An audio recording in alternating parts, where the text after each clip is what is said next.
Going to discuss quickly our winners and losers of the offseason so far as we approach the regular season. You got Jays winning?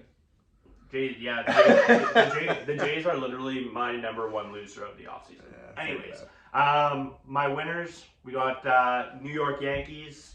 They added Juan Soto. They added Trent Grisham, Marcus Stroman, Alex Verdugo, Victor Gonzalez, and Caleb Ferguson. Those last two names, I think that they're mentionable because I actually think they're both pretty good, and those are low key good relief pitching moves for them. Yeah. They lost. Michael King was a big loss, but none of them won Soto.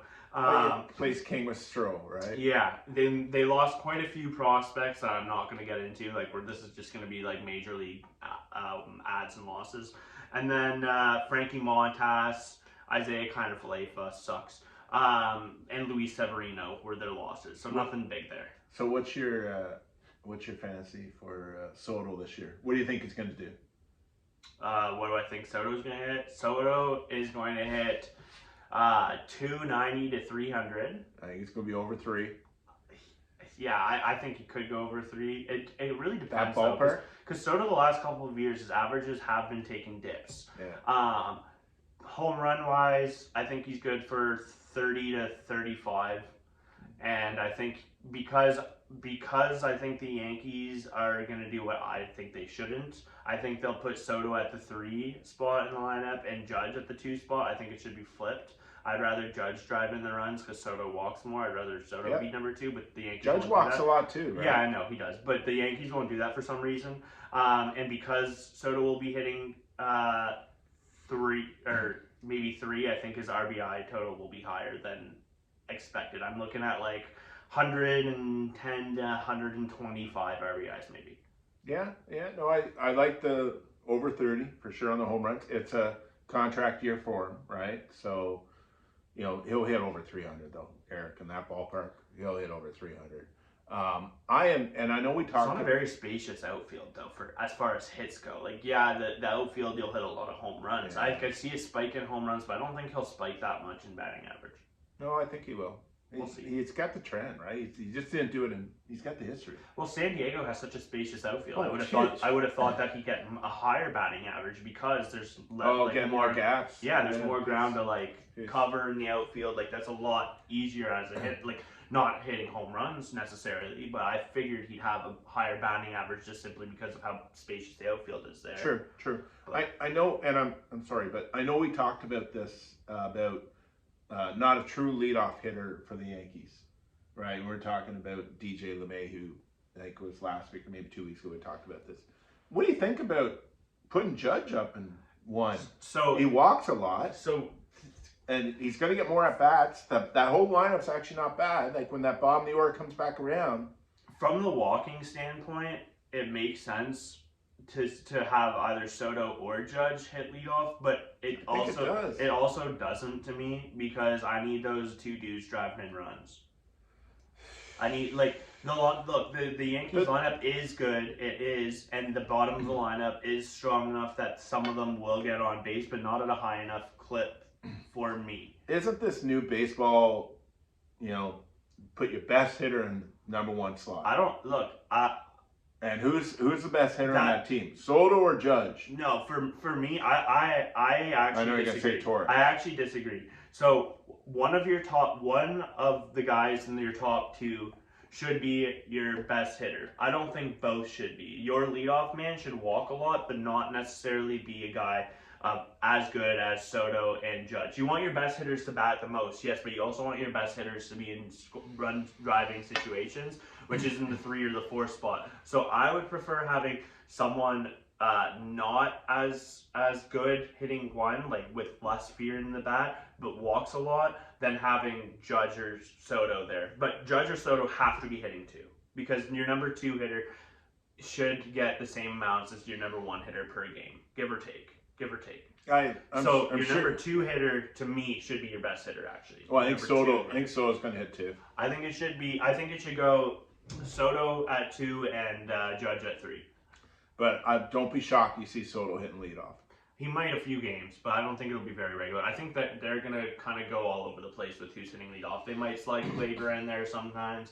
They might slide LeMahieu in there sometimes. They might slide Verdugo in there sometimes. Like, I think they're going to be a little bit... I'm not a big Verdugo I'm not fan. either, but I think they're going to be a little bit... Torres, all DJ, over the place from that position. Volpe.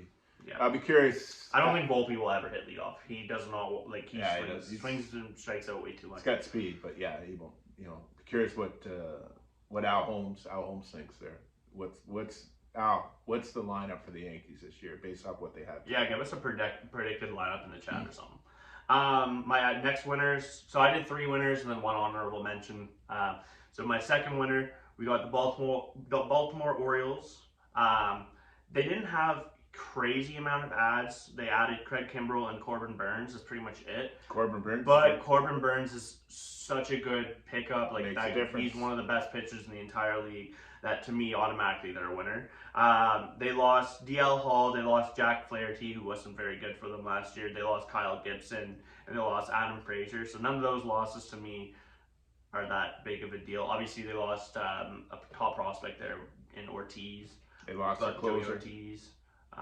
Felix got hurt last year, so I'm not really counting that. He's not pitching all year. Well, I know, but he got hurt in the middle of the year last year. It's not like they lost him because of somebody signing. That has no relation to winning or losing the offseason. But yeah, no. I think the add of Corbin Burns puts them over the edge, and that was a very good offseason.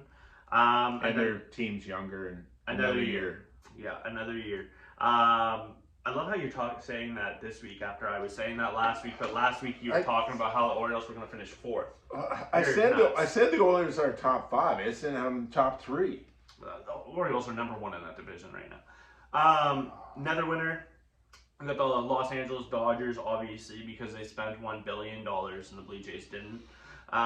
They added the best player in the world all time, literally all time most talented baseball player. So that makes them a winner. Shohei Ohtani. They added relief pitcher Joe Kelly, Tyler Glasnow, starting pitcher Yoshinobu Yamamoto, who could be a top 5 starting pitcher in the entire league this year. Yeah. Dude, did you see his splitter? I saw him play. Did you see his splitter yesterday? Oh my god, he threw a 97 mile per hour fastball up, and the next pitch was a splitter down. It was 90 miles per hour, and the guy was using a hose trying to hit it. Yeah. It was nuts. That guy is nasty. Yeah, he almost went 2 1/3 or something yesterday. Pitch. He only gave up 1 hit, and then after he gave up the hit, he grabbed a double play right away. Yeah. Oh, he was double play. He was good.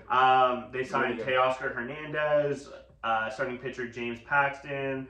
They re-signed relief pitcher Ryan Brazier, and they signed Kike Hernandez a couple days ago, actually. So I guess that was news that we could have talked about, but whatever. Traded Manny Yeah, so that's the one thing that I actually really dislike about this offseason for the Dodgers.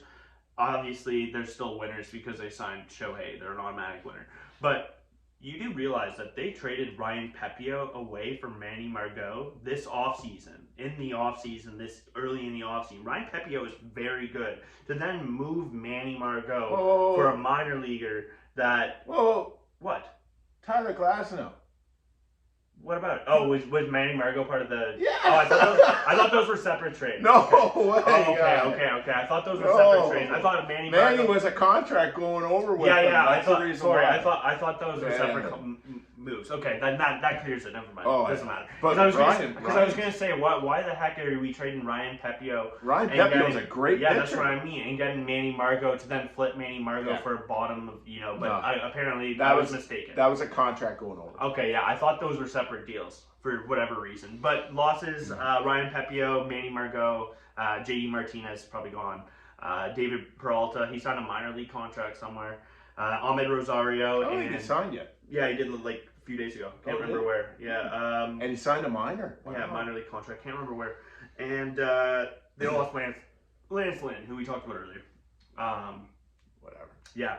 So, obviously, like I said, if you sign Shohei Ohtani, you're an automatic winner. Wish the Blue Jays did that. And then my honorable mention, as I mentioned earlier, was the Kansas City Royals had a very good offseason. From an outing standpoint, they added Seth Lugo, starting pitcher Michael Wacha, outfielder Hunter Renfroe, Relief pitcher Chris Stratton, who I think is a better relief pitcher than Will Smith. Yeah, he's good. But they signed Will Smith as well. And then utility man Adam Frazier and shortstop Garrett Hampson. They really only lost Josh Stomont, who wasn't very good anyways, but major league guy, so I figured I'd mention him. Zach Greinke's going to be gone. Brad Keller, so that's a good offseason. They didn't really lose much. They only gained. I don't know if the guys that they gained are going to be amazing. Like Seth Lugo was good last year, Michael Walk was good last year, but they are getting a little bit older. But they at least are trying, which is good. They didn't lose a lot, so I think the Royals did well. So my winners are the Dodgers. Any team that gets Ohtani, best player in all baseball, that's an automatic winner for me. Best player of all time. Yeah, without a doubt. Yankees getting Soto, Stroh, good work. Brett Boone, manage him right, do it the right way. Aaron Boone, my bad. Got you. Otherwise, you're gonna be gone. You better start winning coming out of the gate. And KC, I thought as soon as they signed Waka and Lugo, there's their pitching. I think Brady, Singer's gonna have a good year. I think he's gonna come back and have a good year this year too. And trying to remember, there's a young guy there, their ace starting pitcher, Reagan. Cole Reagans. Yeah, he's yeah. good. So he's good. I like KC. So I like KC. His ADP in fantasy is too high right now, though. Oh, it's crazy. I heard it was nuts. Oh, like everyone's jumping on him. It's yeah. You know,